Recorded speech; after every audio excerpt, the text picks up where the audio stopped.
Good morning. मैं नीरू कपूर हूँ and I stay in Delhi Pitampura. मैं मेदांता में ट्रीटमेंट करने के लिए आई थी। मुझे लंग्स का प्रॉब्लम चल रहा था और ये प्रॉब्लम मेरा अराउंड 2 इयर्स पहले डायग्नोज हुआ था, बट मैंने ट्रीटमेंट किसी और हॉस्पिटल से कराया था। आफ्टर दैट मैं डॉक्टर रणदीप गुलेरिया से मैंने अपॉइंटमेंट लिया, उनसे बात किया। लास्ट 1 ईयर से मेरा उनके साथ ही अपॉइंटमेंट चल रहा था, ट्रीटमेंट चल रहा था, बट मुझे रेगुलर इन्फेक्शंस हो रहे थे। 2 वीक्स बैक मुझे डॉक्टर गुलेरिया ने सजेस्ट करा कि आप सर्जरी करा लीजिए और उन्होंने मुझे डॉक्टर अरविंद को रेफ़र करा। मैंने डॉक्टर अरविंद से बात किया, उन्होंने एक्सप्लेन किया। पहले तो फैमिली बहुत ही ज़्यादा डर गई थी कि ये क्या होगा, लंग्स का सर्जरी है, कितना सेफ़ होगा, कितना सेफ़ नहीं होगा। Everyone was so scared, so worried. पर जब हमने डॉक्टर अरविंद से बात करा, उन्होंने एक्सप्लेन करा, तो हमें लगा कि ये तो कोई प्रॉब्लम लग ही नहीं रहा है और हमें करा लेना चाहिए। हमने 1-2 डॉक्टर से और भी कंसल्ट करा, नॉट इन मेदांता, दूसरे हॉस्पिटल्स में, बट समहाउ हमें यही फील हुआ डॉक्टर अरविंद से मिलने के बाद कि नहीं, हमें यहीं से ही करवाना है जो भी करवाना है। और हमने इतनी जल्दी डिसीजन ले लिया कि हमें ये सर्जरी करवाना ही करवाना है। नीरू कपूर जी अपनी फैमिली के साथ हमारे पास आई थी। उससे 2 साल पहले से वो बीमार थी। उनको खांसी थी, बुखार था, बलगम आता था। उनके राइट लंग के अपर हिस्से में एक्चुअली इन्फेक्शन हो गया था, तो उसमें वो जो भी इन्फेक्शन निकलते थे उसकी दवाएं वगैरह दी जा रही थी। तो करीब 1.5-2 साल उनको हो गए थे दवा खाते हुए, और वो मुझे लगता है वो जो पस था वो जम करके क्रॉनिक एब्सेस, एक क्रॉनिक कैविटी के रूप में कन्वर्ट हो गया था और उसके अंदर कोई दवा जा ही नहीं रही थी, तो इसीलिए उनका सुधार नहीं हो रहा था। तो जब ये हमारे पास आए, हमने देखा बाकी लंग बिल्कुल ठीक था, तो हमें लगा कि अगर ये खराब पोर्शन निकाल दें तो ये बिल्कुल ठीक हो जाएंगे, और हमने वैसा ही उनको बोला। लेकिन वो सब इतने 1.5-2 साल से परेशान थे कि वो शुरू में तो उनको वो चीज़ अच्छी नहीं लगी और कोई तैयार नहीं था। फिर वो और जगहों से सब जगह कंसल्ट किया। हमारे कॉलीग हैं डॉक्टर रणदीप गुलेरिया, उन्हें भी कंसल्ट किया। सब ने बताया कि भाई ये सर्जरी से ही ठीक होगा। तो काफ़ी शॉपिंग करने के बाद फिर ये फाइनली हमारे पास सर्जरी के लिए तैयार होके आए, और इनकी दूरबीन के द्वारा राइट साइड के अपर हिस्से को निकालना, जिसको हम वीडियो असिस्टेड थोरैकोस्कोपी और वैट्स राइट अपर लोबेक्टमी कहते हैं, वो राइट अपर लोब इनका निकाल दिया गया। पोस्ट ऑप में इनकी रिकवरी बहुत अच्छी हुई, कोई प्रॉब्लम नहीं थी। हमने इनकी विशेष केयर की।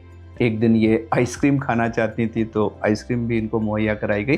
तो कुल मिला के इनको हर तरह से सुविधा दे करके और केयर करके कुछ दिनों के बाद ये ठीक होकर डिस्चार्ज हो गई, और अब इनका बुखार, खांसी, फीवर, ये सब चीज़ें बिल्कुल ठीक हो गई हैं और ये 100% नॉर्मल लाइफ में वापस चली गई हैं। तो अगर ये जो क्रॉनिक पस कलेक्शन इन द लंग्स, ये एब्सेस वाले टाइप के केसेस हों, तो बजाय दवा से टालने की जगह अगर उसको दूरबीन का ऑपरेशन करके एक बार में निकाल दिया जाए तो पेशेंट जल्दी ठीक हो जाता है, पूरी तरह ठीक हो जाता है और अपनी लाइफ में, नॉर्मल लाइफ में जल्दी से वापस चला जाता है, जैसा कि मिसेस नीरू के साथ हुआ। I wish her all the best. 17th को मैं हॉस्पिटल में एडमिट हो गई। मतलब फैमिली का जो डर था वो भी इतना कम हो गया कि हाँ, अब we are in safe hands, कुछ भी नहीं होगा।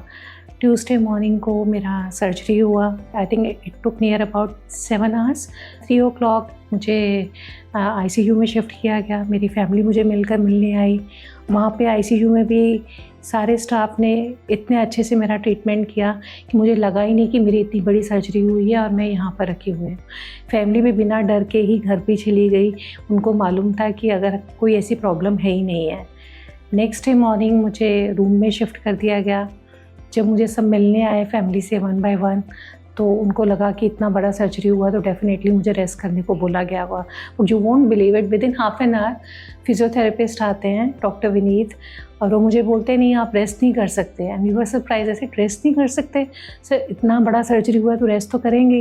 ही सेड नहीं, आपको उठना पड़ेगा बिकॉज आपका लंग्स का ऑपरेशन हुआ है, तो इसके लिए आपको जितना आप एक्सरसाइज करेंगे आपका लंग्स उतना ही एक्सपेंड होगा। और वो मुझे लेके गए। पहले मैं साइकिलिंग वाले रूम में गई तो मुझे लगा मुझसे तो हो ही नहीं पाएगा।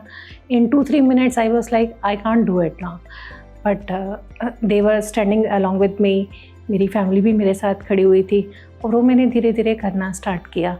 उसके बाद नेक्स्ट डे तक मुझे लगा कि हाँ मुझे ये करना पड़ेगा and I am feeling better after doing the exercises. और you won't believe it, I think after 2 days जो मैं साइकिलिंग 5 मिनट्स के लिए मुश्किल से कर पा रही थी, मैंने वो 30 मिनट्स में करना स्टार्ट कर दिया। मैंने ब्रिस्क वॉक भी किया, सब कुछ अच्छे से होना शुरू हो गया।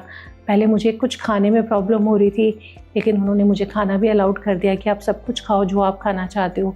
मेरे लिए रूम में आइसक्रीम आया। डॉक्टर अरविंद ने बोला कि नहीं, अगर आपको ऐसा फील हो रहा है ना तो अपने पेशेंट्स को आइसक्रीम भी खिलाते हैं। तो डॉक्टर अरविंद ने मेरे लिए आइसक्रीम भी मंगवा के दिया and we were so happy. इस काइंड मतलब ऐसा नहीं लग रहा था कि I am in the hospital, ऐसा लग रहा था कि I am with my family members. The kind of concern, the kind of care they were taking, I was really impressed. Even not myself, my family was also like कि हाँ कोई problem नहीं है। Even the nursing staff हर थोड़ी देर में आके medicines देना, उनका स्माइलिंग फेस, उनका मैं मतलब एवरीथिंग दे हैड, मुझे ऐसा लगता था कि वो मेरे अपने बच्चों की तरह मेरी केयर कर रहे हैं। तो नाउ आज मेरा डिस्चार्ज हो रहा है and I am really thankful to everyone. And I would say कि अगर आपको ट्रीटमेंट करवाना है, आप एक बारी मेदांता को ज़रूर कंसर्न करिएगा। Thank you so much, thanks everyone.